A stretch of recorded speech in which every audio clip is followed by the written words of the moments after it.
Charlemagne. You hear that name and you immediately think of this legendary figure, right? The unifier of Western Europe, the first Holy Roman Emperor. We all learn about him as the Pater Europae, the father of Europe. But what if that whole story, the one our history is built on, isn't real? Today we are diving deep into a really wild theory that questions everything we think we know about him. And this quote, it is the perfect way to kick things off. We're about to look at a claim so huge, so reality-bending, that the main reason it might have survived is that it just sounds too crazy to be true. So yeah, let's just put the question right out there. Was Charlemagne this historical giant from our textbooks? Or, as this theory claims, is he a kind of historical phantom? A character that was actually invented centuries after he was supposed to have lived? All right, let's get into it. So our whole investigation really starts with something that seems small but is actually, well, really strange. It's like finding a loose thread in a giant old tapestry, and when you pull on it, the whole picture starts to come undone. And it all starts with a name. Okay, so here's the puzzle. Charlemagne, or Charles the Great, was supposedly the most famous, most respected ruler in all of Europe. You'd think that for generations, kings would be falling over themselves to name their sons Charles, right? To honor him. But they didn't. In fact, the name Charles pretty much vanishes from the royal families of France and Germany for hundreds and hundreds of years. And I mean, look at just how big this gap is. In France, King Charles III dies way back in 929, and then nothing. For almost 400 years, not a single French king is named Charles. Not until Charles IV shows up in 1322. So why? Why would the most famous name in European history just disappear for 4 centuries? Well, according to this author, it's because the name, and the man himself, hadn't even been invented yet. And that leads us to the real core of this whole theory. This idea of phantom reflections. The author is arguing that the famous figures from Charlemagne's time aren't original at all. They're actually copies, kind of like historical doppelgangers, of kings who lived much, much later. Okay, so take a look here. On the left, we've got Charlemagne. On the right, Charles I of Valois, who was a really powerful French noble way later in the 13th and 14th centuries. The theory says that Charlemagne is basically a ghost, a projection of this later Charles. And you can start to see these weird similarities in their titles and even how they were depicted. The round face, the connection to imperial crowns and coins. And it doesn't stop there. The pattern just keeps going. Charlemagne's famous grandfather, Charles Martel, the theory argues he's a reflection of another 13th century ruler, Charles I of Anjou. And again, just look at the parallels.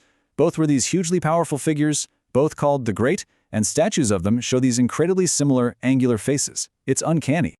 So what's the glue holding these pairs together? It's a number, a very specific number, 471.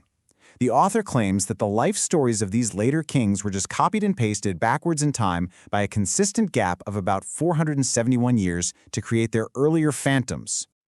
And this is where it gets really, really weirdly specific. You know Charlemagne's famous coronation by the Pope? Christmas Day, 800?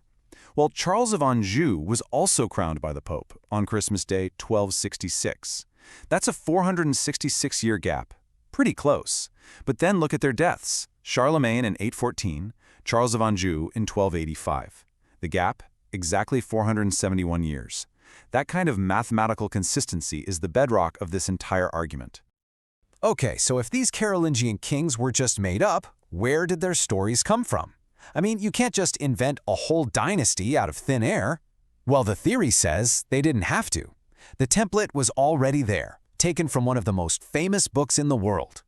So here's the next bombshell. The claim is that the whole story of the early Carolingian dynasty, from how it started to how it fell apart, is basically a copy-paste job of the story of the first 3 kings of Israel, straight out of the Old Testament.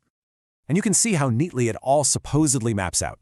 The first king anointed by a holy man, that's Saul in Israel, and Pippin for the Carolingians. Then comes the great warrior king who expands the empire, King David in the Bible, and Charlemagne in this story. And the third king, the wise son who consolidates everything, Solomon, who corresponds to Charlemagne's son, Louis the Pious. And the kicker? After that third king dies, what happens in both stories? The kingdom splits apart for good. The theory even digs into the language for clues, and this one is a doozy. The name David in Hebrew means beloved.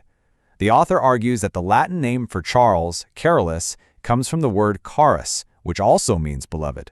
So the idea is that Charlemagne's very name was deliberately crafted to be the Latin version of King David. So you can really see how this supposed blueprint works. Both stories kick off with a high priest, Samuel for King Saul, the Pope for King Pippin, anointing the first ruler. Then, the second king in both lines is this legendary warrior. The third king builds a magnificent place of worship. You've got Solomon's temple, and then you've got Charlemagne's famous chapel at Aachen. And after that third king is gone, both empires fracture and never recover. All right, let's bring all this abstract theory back down to earth for a minute. If Charlemagne was really this powerful emperor, there should be tons of physical, concrete evidence of his rule, right? Especially in the city he called his capital. So, the city of Aachen in Germany, it's like ground zero for the Charlemagne legend. It's supposed to be where he built his palace, that incredible chapel, and ruled his whole empire from. It should be an absolute treasure trove for archaeologists looking for stuff from his era. But here's the massive problem that the theory points to. For a major imperial capital, there's a really suspicious lack of actual physical proof from that time. If this was the center of a massive empire, where are all the footprints he should have left behind? According to the author, the physical evidence is just shockingly thin.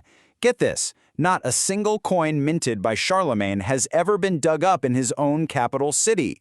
The city's supposed founding document from him, well, it only exists as a copy inside another copy from centuries later.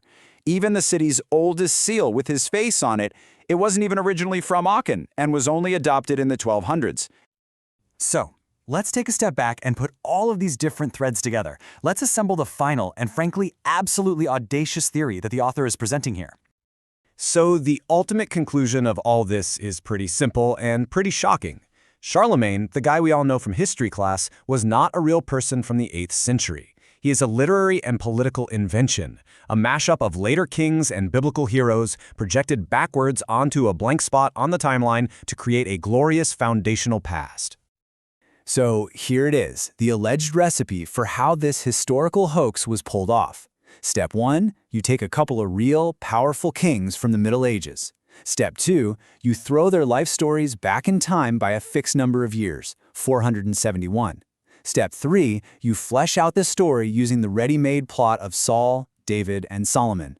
And step 4, you create all the fake documents and chronicles you need to make it all look legit.